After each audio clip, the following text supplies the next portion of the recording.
어리석도다 갈라디아 사람들아, 예수 그리스도께서 십자가에 못 박히신 것이 너희 눈앞에 밝히 보이거늘 누가 너희를 꾀더냐. 내가 너희에게서 다만 이것을 알려 하노니 너희가 성령을 받은 것이 율법의 행위로냐 혹은 듣고 믿음으로냐.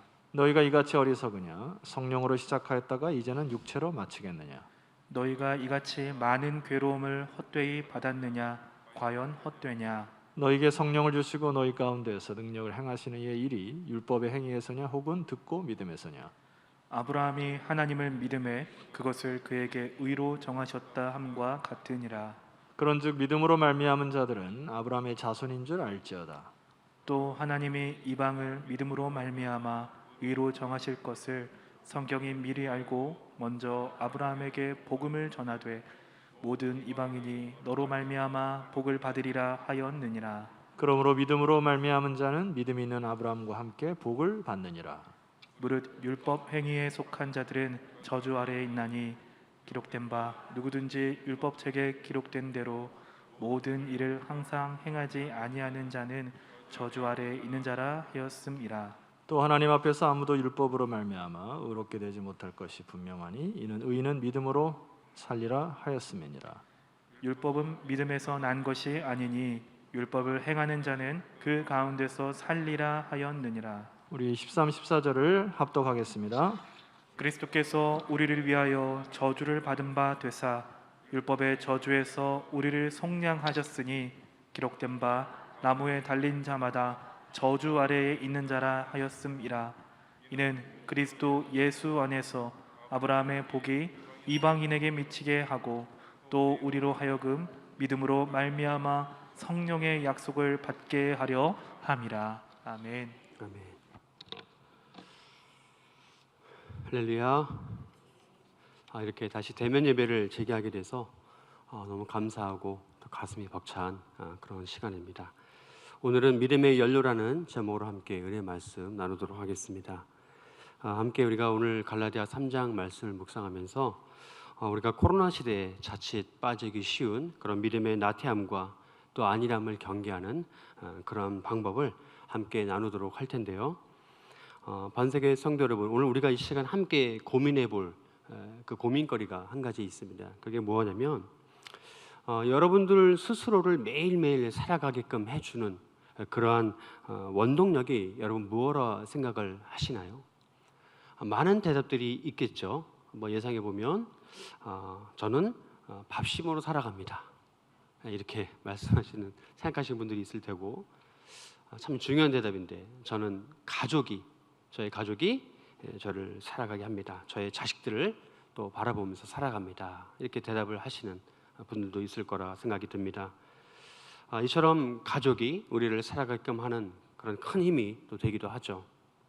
하지만 우리 주 예수 그리스도를 믿는 우리의 이 하늘의 신분, 이 신자로서의 우리 삶의 진짜 원동력은 과연 무엇일까?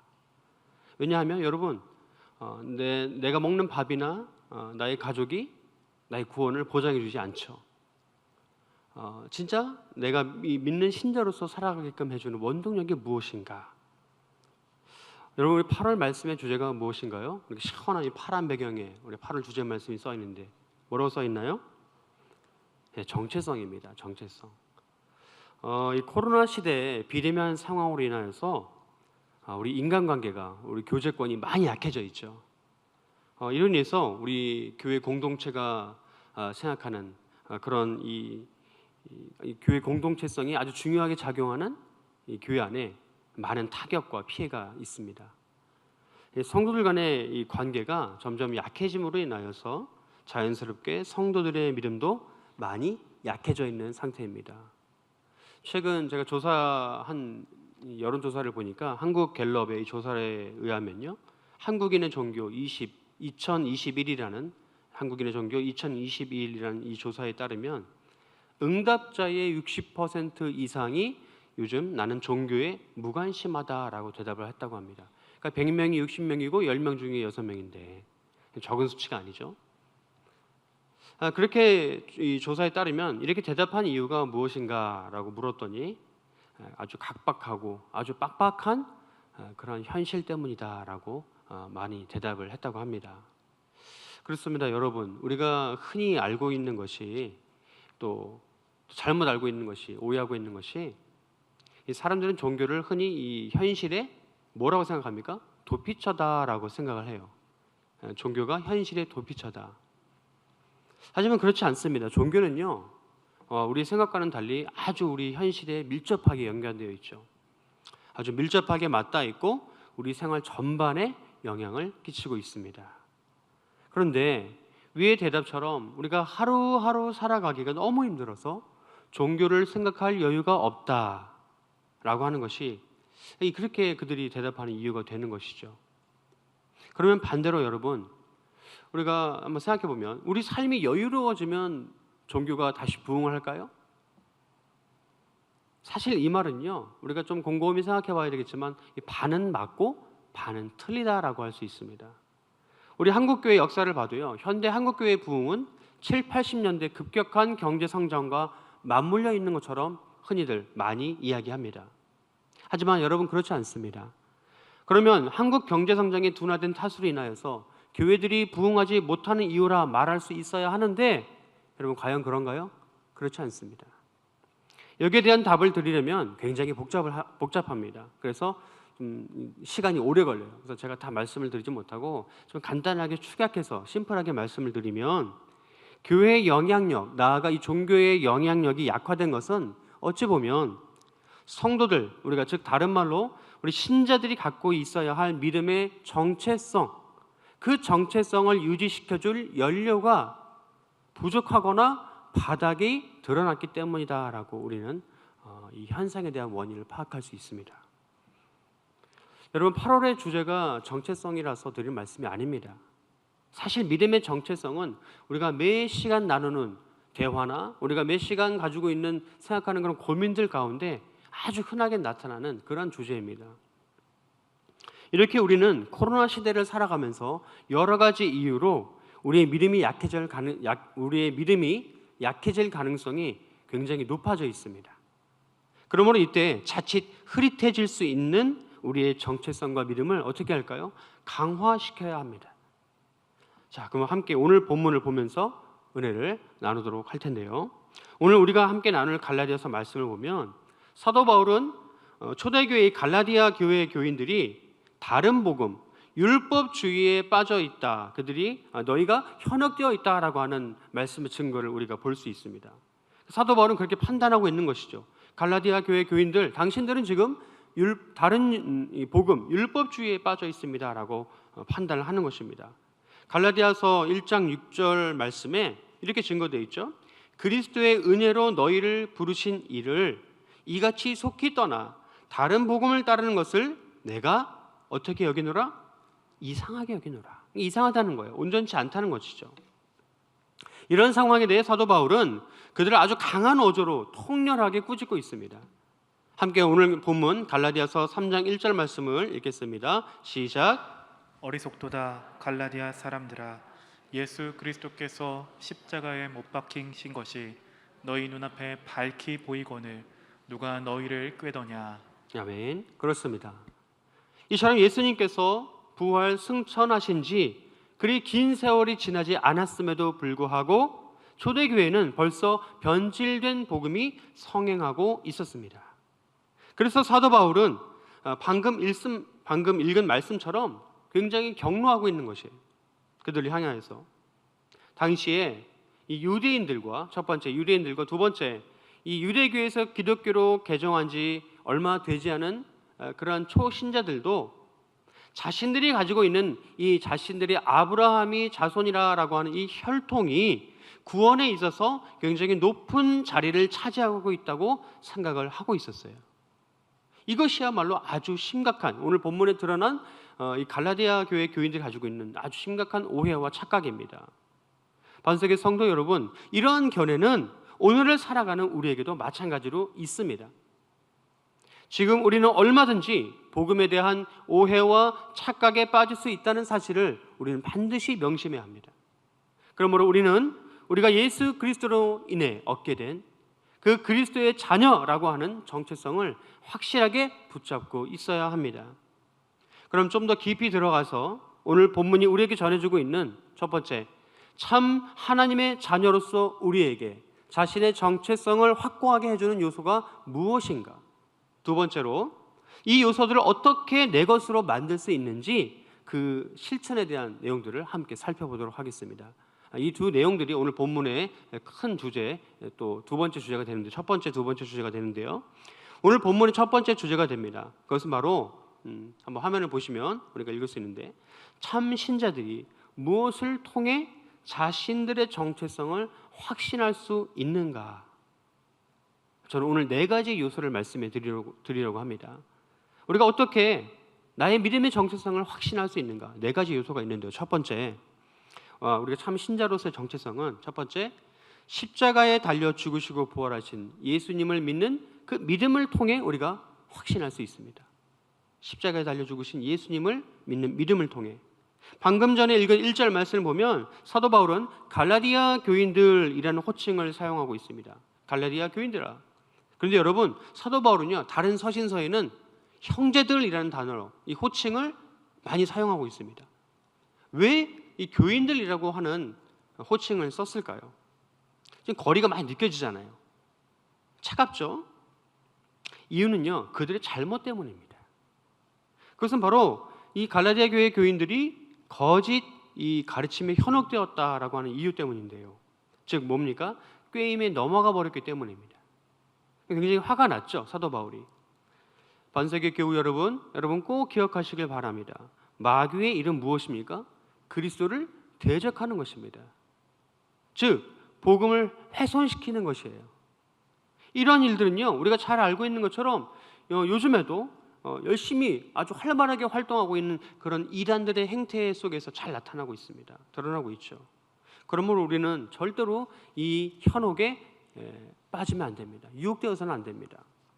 여러분, 백조가요, 오리나 닭처럼 그렇게 살아간다면 이처럼 어리석은 일이 또 어디 있겠습니까? 우리는 이 어리석은 일을 하지 않음으로써 신자로서의 정체성을 확고히 할 수 있습니다. 이 사실을 굳게 믿고 나아가시는 여러분들 되시길 주의 이름으로 간절히 축원합니다. 이어서 두 번째, 우리가 참 신자로서의 정체성을 확신한 요소인데요. 두 번째는요, 성령을 받아들이고 내가 성령의 사람임을 확신하는 것입니다. 할렐루야. 예수 그리스도를 믿으니까 여러분 누구의 사람이래요? 성령의 사람이 됩니다. 그러면 성령의 사람으로서 내가 확신을 가지고 있는 것이 무척 중요합니다. 함께 오늘 본문 2절에서 5절까지의 말씀을 함께 읽겠습니다. 시작. 내가 너희에게서 다만 이것을 알려 하노니 너희가 성령을 받은 것이 율법의 행위로냐 혹은 듣고 믿음으로냐. 너희가 이같이 어리석으냐.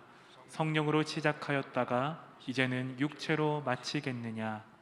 너희가 이같이 많은 괴로움을 헛되이 받았느냐. 과연 헛되냐. 너희에게 성령을 주시고 너희 가운데서 능력을 행하시는 이의 일이 율법의 행위에서냐 혹은 듣고 믿음에서냐. 아멘. 2절에서 5절까지의 말씀을 보면 우리가 성령 받은 것이 율법의 행위가 아니라 말씀을 들음으로 인하여 생긴 바로 믿음으로 인함임을 증거해주고 있습니다. 여러분, 오직 우리가 갖고 있는 이 믿음은 복음을 들음으로 인해 난 것임을 믿으시길 바랍니다. 함께 로마서 10장 17절 말씀도 같이 읽겠습니다. 시작. 그러므로 믿음은 들음에서 나며 들음은 그리스도의 말씀으로 말미암았느니라. 그렇습니다. 믿음의 정체성이 확고한 신자는 오늘 본문 3절 말씀이 증거해주고 있는 것처럼 성령으로 시작해서 육체, 즉 인간적인 노력으로 마치는 그러한 실수를 범하지 않는 사람입니다. 반석의 성도 여러분, 우리는 우리에게 성령이 언제 임했는지는 정확하게 기억하지 못합니다. 우리가 언제 우리에게 성령이 임했는지 정확하게 기억할 수는 없지만 내가 그리스도를 주다, 나의 주이시다라고 고백하고 있는 이 사실만 봐도 내가 성령의 사람, 즉 예수 그리스도를 주라고 믿는 바로 참 신자임을 우리가 확인할 수 있습니다. 성령은요, 여러분 무엇으로 받은 것이죠? 성령은 선물로 받은 것입니다. 성령의 사람은 여러분 성령을 내 소유라고 절대 주장할 수 없습니다. 내 소유라고 주장하는 그 순간은 바로 은혜를 거부하게 되는 순간이 되어버립니다. 여러분 꼭 기억하시기 바랍니다. 성령의 사람은 어떤 행위나 공로로 살아가는 사람이 아니라 믿음으로 살아간다는 사실을 꼭 마음에 담으시길 간절히 축복합니다. 이어서 정체성을 확신시켜 주는 요소 세 번째를 말씀드리겠습니다. 그것은 바로 믿음으로 말미암아 하나님께 의롭다함을 받는 것, 칭의함을 받는 것을 깨닫는 바로 그 증거가 됩니다. 다 같이 오늘 본문 6절에서 9절 말씀을 읽겠습니다. 시작. 아브라함이 하나님을 믿음에 그것을 그에게 의로 정하셨다 함과 같으니라. 그런즉 믿음으로 말미암은 자들은 아브라함의 자손인 줄 알지어다. 또 하나님이 이방을 믿음으로 말미암아 의로 정하실 것을 성경이 미리 알고 먼저 아브라함에게 복음을 전하되 모든 이방인이 너로 말미암아 복을 받으리라 하였느니라. 그러므로 믿음으로 말미암은 자는 믿음이 있는 아브라함과 함께 복을 받느니라. 아멘. 네, 말씀이 증거하는 것처럼 사도 바울은 오늘 구약의 중요한 인물 한 사람을 이야기하고 있는데 누굽니까? 바로 아브라함이죠. 아브라함이 하나님을 믿고 하나님께서는 이것을 그의 무엇으로 여겼다고 증거합니까? 의로 여겼다고 증거하고 있습니다. 이 말씀은요, 창세기 15장 6절의 말씀을 인용하고 있는 것인데요. 여러분, 우리는 이 말씀에서 아주 중요한 사실을 알아야 하는데요. 그것이 무엇이냐면요, 바로 아브라함이 하나님을 찾아온 것이 아니고 하나님께서 아브라함을 찾아오셨다라고 하는 사실입니다. 아브라함이 하나님을 믿은 것이 아니라 하나님께서 아브라함을 믿게 하셨다라고 하는 바로 그 사실. 이 사실이요, 놀랍게도 오늘 살아가고 있는 우리에게도 똑같이 작용하고 있습니다. 여러분, 그래서 믿음은 하나님께서 우리에게 주신 무엇이라고요? 선물이라는 것입니다. 한번 따라해 볼까요? 선물. 믿음은 하나님께서 우리에게 은혜로 주신 선물입니다. 저는요, 이 남포교회를 담임하셨던 이 박영선 목사님이 쓰신 이 하나님의 열심이라는 책을 통해서 이 진리를, 이 사실을 아주 쉽고 재미있게 읽고 깨달았던 기억이 있습니다. 여러분 꼭 기억하시길 바랍니다. 하나님께서 아브라함을 의로 정하신 것도 역시 바로 선물입니다. 이렇게 아브라함이 이방인이었을 때 하나님께서 그를 의의 정체성으로 부르셨던 것과 같이 역시 이방인이었던 나에게도, 우리에게도 우리를 같은 정체성, 그 아브라함이 받았던 그 같은 부르심에 우리가 초대받았다라고 하는 사실이 여러분 마음의 감격으로 다가오시고 여러분 복으로 깨달으시기를 주 이름으로 간절히 축원합니다. 그래서 9절 말씀이 증거하는 것처럼 믿음으로 말미암은 모든 사람은 아브라함이 받은 복을 똑같이 받을 수 있게 된다라고 하는 사실을 우리는 눈으로 보게 됩니다. 이 사실을 굳게 믿고 나아가길 소망하는데요. 여러분, 그러면 성경에서 말하고 있는 이 복은 과연 무엇을 우리에게 말해주는 것일까요? 이 복은요, 가장 먼저 여러분 잘 들으시길 바랍니다. 죄 사함을 받고 내가 얻게 되는 구원의 복을 이야기합니다. 뭐라고요? 죄 사함을 받고 얻게 되는 구원의 복을 이야기합니다. 성경이 말하는 복이요. 그래서 우리가 혈통이 아닌 이 믿음으로 말미암는 진짜 영적 아브라함의 자손이 될 수 있는 것입니다. 진짜 영적 참 아브라함의 자손.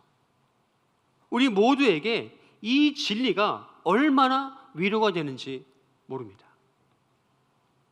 자, 이제 마지막으로 우리의 정체성을 확신시켜줄 그 네 번째 요소를 말씀드릴 텐데요. 한번 함께 화면을 보시면요, 그것은 바로 우리의 정체성에 대한 확신은 율법을 지킴, 즉 자신의 노력, 공로로서가 아니라 오직 은혜의 선물인 믿음으로 의롭게 된다는 사실을 아는 것, 그 사실을 아는 것으로 우리가 확신할 수 있다라고 하는 것입니다.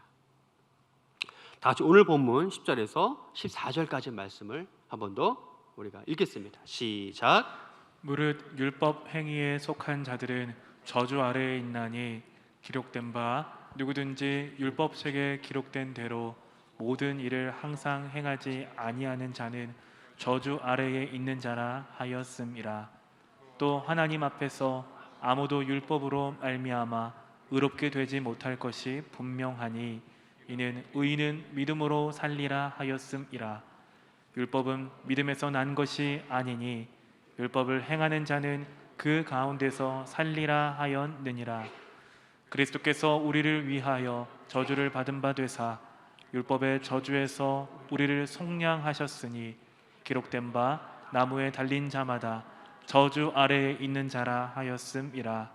이는 그리스도 예수 안에서 아브라함의 복이 이방인에게 미치게 하고 또 우리로 하여금 믿음으로 말미암아 성령의 약속을 받게 하려 함이라. 아멘. 참 이 한 구절 한 구절 읽으면서 이 말씀이 때로는 우리에게 직접적인 그런 설교처럼 다가올 때가 있습니다. 오늘 본문이 참 그러해요. 여러분, 은혜라는 최근에 나온 노래가 있습니다. 한 1년 전에 나왔던 노래인데 이 찬양의 가사에 이런 가사가 있어요. 제가 이 찬양의 가사를 노래로 한번 불러볼게요. 내 삶에 당연한 것 하나도 없었던 것은 모든 것이 은혜였소. 떨려가지고 음이 틀렸네요. 사실 이 찬양을 제가 이제 코로나가 다 종식되면은 부르려고 아껴두고 있는데 아직 못 부르고 있어요. 얼마 전에 우리 강미애 우리 솔리스트 집사님이 부르셔서 참 은혜가 됐는데, 여러분 내 삶에 당연한 것이 하나도 없대요. 그래서 모든 게 다 은혜랍니다. 참 이렇게 우리가 받은 이 믿음이라는 선물이 정말 은혜다라는 사실을 믿는 우리에게 얼마나 기쁨이 넘칩니까? 여러분, 내가 가지고 있는 이 믿음이라는 선물이 사실이다라고 믿는 사람은요, 정말 모든 에너지를 내가 정말 기본적인 이런 생존에 필요한 것에 쓰는 것 외에는 남은 모든 에너지를 성령의 역사, 바로 이 성령의 사역에 쓰는 사람임을 여러분 꼭 믿으시길 바랍니다.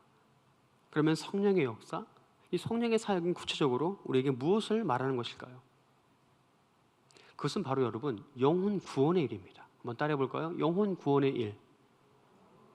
네, 영혼 구원의 일입니다. 전도부 사역이 좀 멈춰 있어서 마음이 많이 무겁습니다. 어제 제가 우리 부장님 되시는 권사님과 통화도 했었는데 권사님이 저를 격려해 주셨어요. 작은 선물을 보내주셔서 참 너무 감사한 마음에 통화도 하고 했었는데, 또 여기 앉아 계신데 전도부가 멈춰 있어서 마음이 무겁습니다. 하나님께서 우리에게 말씀하세요. 내가 가장 중요하게 여기는 일은 영혼을 구원하는 일이다. 너희가 지금 서로 얼굴을 맞대지 못해도 나는 이 일이 계속 진행되어지길 원한다. 그래서 앞에 지금 앉아 계신 우리 최진아 집사님하고 지난주 제가 처음으로 우리 교회 주변을 돌아다니면서 전도를 이렇게 했었는데, 전도하기 어렵습니다. 노방 전도가 참 어려워요. 사람도 없고 날이 덥기 때문이기도 하지만 잊지 않는 한 가지 사실, 내가 그래도 그리스도의 종이고 주의 백성이라는 사실을 잊지 않는다는 것만으로도 여러분 우리는 그것으로부터 우리 전도의 길이 시작됨을 여러분 꼭 기억하시길 바랍니다. 방금 읽은 이 본문 말씀이 증거하기를 10절에 우리가 율법의 행위에 의지하면 저주에 놓이게 된다라고 증거하고 있습니다. 왜냐하면 우리가 본래 가지고 있던 이 죄로 오염된 정체성을 가지고는 율법의 요구를 다 우리가 지킬 수도 없을 뿐더러 설령 지킨다 하더라도 그것에는 전혀 효력이 없기 때문이죠. 그래서 하나님께서는 노아 때에 방주를 만드셨어요. 또 아브라함을요, 우리의 믿음의 조상으로 세우셨습니다. 그리고 마지막에 우리에게 최종적으로 예수님이 찾아오셨어요. 예수님께서 나무에 달려 저주 받으심으로 인하여서 아브라함의 복이 우리에게도 주어졌고, 또 그 복, 우리의 믿음으로 말미암아 성령의 약속, 그 성령의 일들을 우리가 얻고 행할 수 있게 되는 것입니다. 이것이 바로 은혜로 말미암은 선물입니다. 나의 공로가 단 1도 들어가지 않았어요. 이렇게 우리는 이 네 가지의 깨닫는 요소를 통해 우리의 정체성을 확신할 수 있습니다. 자, 이제 오늘 본론의 두 번째 내용인데요. 그것은 바로 우리가 참 신자로서 그럼 이제 이 네 가지 요소를 통해 정체성을 깨달았다면 우리가 어떻게 살아야 하는가? 적용을 좀 해야 되지 않겠습니까? 내가 어떻게 살아야 되는가? 네 가지 실천들을 말씀을 드릴 텐데요. 이 실천들은 방금 우리가 나눈 우리 나의 정체성을 확신시켜주는 네 가지 요소와 딱 맞물려 있습니다. 그럼 한 가지씩 우리 차례대로 살펴보면서 은혜를 나누도록 할 텐데요. 우선 첫 번째 삶의 실천, 바로 예수 그리스도를 계속적으로 묵상하는 실천입니다. 함께 히브리서 3장 1절 말씀을 읽겠습니다. 시작. 그러므로 함께 하늘의 부르심을 받은 거룩한 형제들아, 우리가 믿는 도리의 사도이시며 대제사장이신 예수를 깊이 생각하라. 아멘. 예수를 깊이 무엇하라? 생각하라. 그렇습니다. 참 성도는요, 하늘의 부르심, 예수님의 부르심을 받았다는 사실을 절대 잊지 않습니다.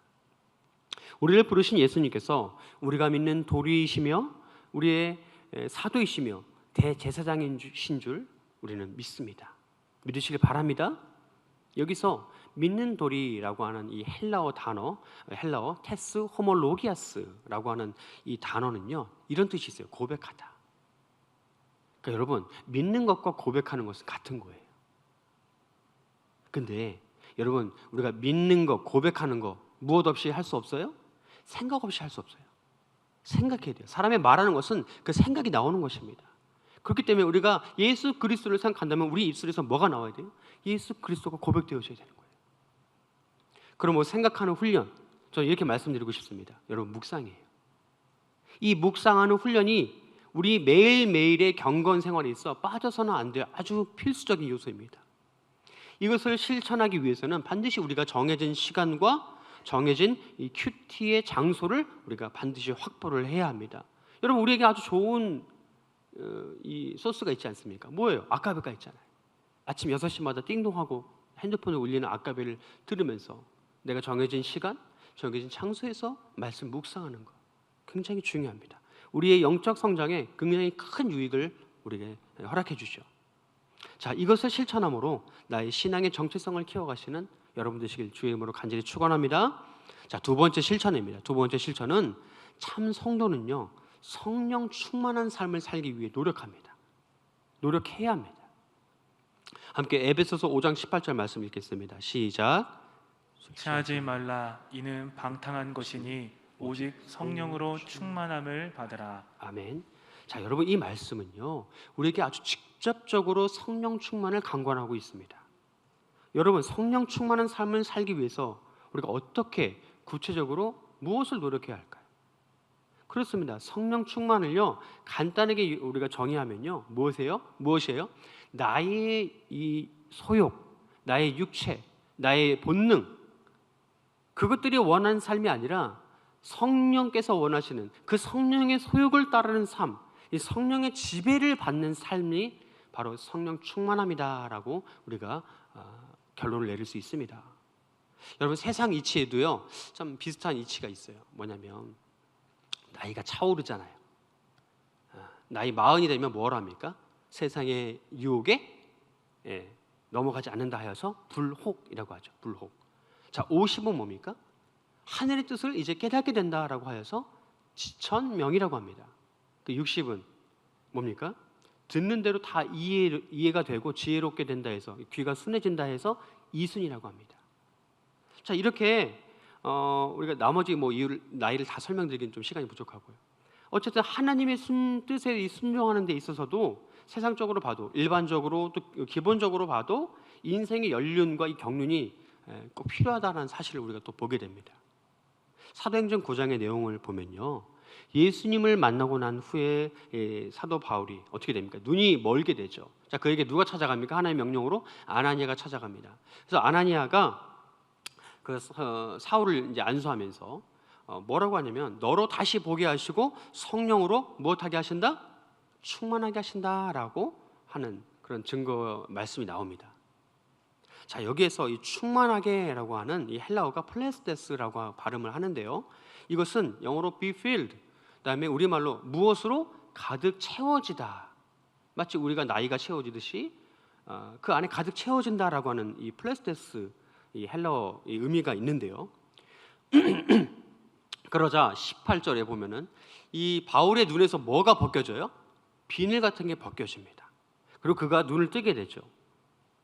여러분, 우리가 이 사도행전 본문을 가지고 성령 충만을 좀 유추해 보길 원합니다. 즉, 여러분 보세요. 사도 바울의 이 증오와 적개심으로 가득 차 있던 그의 이 눈이라는 그릇에 그 뚜껑과 같은 비늘이 싹 벗겨지고 그 증오와 적개심이 다 비워지니까 거기에 무엇으로 채워집니까? 성령으로 채워진다는 거예요. 그때야 비로소 이 사울은 바울이 되는 것입니다. 성령이 채워지게 될 때. 이처럼 우리가 성령 충만하게 원한다면 날마다 내 안에 덮여져 있는 이 죄의 비늘을 날마다 벗겨내는 그러한 작업이 필요합니다. 무엇을 통해서요? 그런 성령의 소욕을 쫓아가기를 원하는 마음으로 행하는 이 경건의 훈련, 묵상, 이것이 필요하다는 것이죠. 이어서 세 번째 정체성 확신에 관한 우리의 실천입니다. 참 성도는요, 자신이 영적 이스라엘, 즉 참 아브라함의 자손임을 잊지 않도록 노력해야 돼요. 여러분, 로마서 4장 1절로 3절 말씀을 보면 아브라함이 하나님께로부터 행위가 아닌 믿음으로 의롭게 되었다라고 증거하고 있어요. 이 창세기 15장 6절 말씀이라고 말씀드렸는데 반복되어지죠. 또 마태복음 3장 8절로 9절 말씀과 누가복음 3장 9절 말씀을 보시면 세례 요한이 바리새인과 사두개인들 또 세례를 받으려 오는 무리에게 너희가 이렇게 이야기합니다. 너희가 스스로 아브라함의 자손이라 무엇하지 말라? 여기지 말라. 여러분, 요한복음 8장 39절 말씀 보면 예수님께서 예수님을 믿는다 하지만 실상은 믿지 않는 유대인들에게 이렇게 말씀하십니다. 너희가 아브라함의 자손이면 아브라함이 행한 일들을 행할 것이다. 행해야 할 것이다. 말씀하십니다. 이런 증거의 말씀들은 우리가 받은 구원의 약속과 성령의 약속이 혈통과 율법을 온전히 지킨 데서 오는 것이 아님을 우리에게 한 번 더 강조해 주고 있습니다. 사랑하는 반석의 성도 여러분, 누가 진짜 이스라엘입니까? 혈통적 유대인인가요? 아니면 예수 그리스도를 모신 우리일까요? 그렇습니다. 바로 우리입니다. 우리 아니겠습니까? 육적 이스라엘이 아닌 영적 이스라엘이 참 이스라엘임을 여러분 꼭 믿으시길 바랍니다. 반드시 이 사실을 잊지 않고 그러한 노력과 실천으로 나아가시는 여러분 되시길 주 이름으로 간절히 축원합니다. 마지막 네 번째 우리의 노력입니다. 네 번째는요, 바로 성령의 역사, 즉 이 성령의 약속에 동참하기 위해 애쓰는 삶입니다. 실천입니다. 고린도전서 2장 2절과 4절 말씀을 함께 읽겠습니다. 시작. 내가 너희 중에서 예수 그리스도와 그가 십자가에 못 박히신 것 외에는 아무것도 알지 아니하기로 작정하였음이라. 내 말과 내 전도함이 설득력 있는 지혜의 말로 하지 아니하고 다만 성령의 나타나심과 능력으로 하여. 아멘. 여러분, 그렇습니다.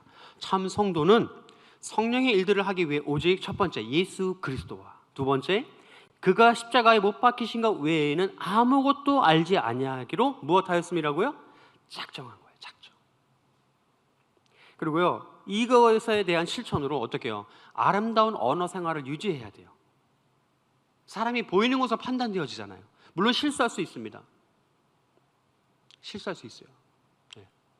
돌이켜보면 저도 가까운 주일에 실수를 했어요. 말씀을 드리지 못하지만.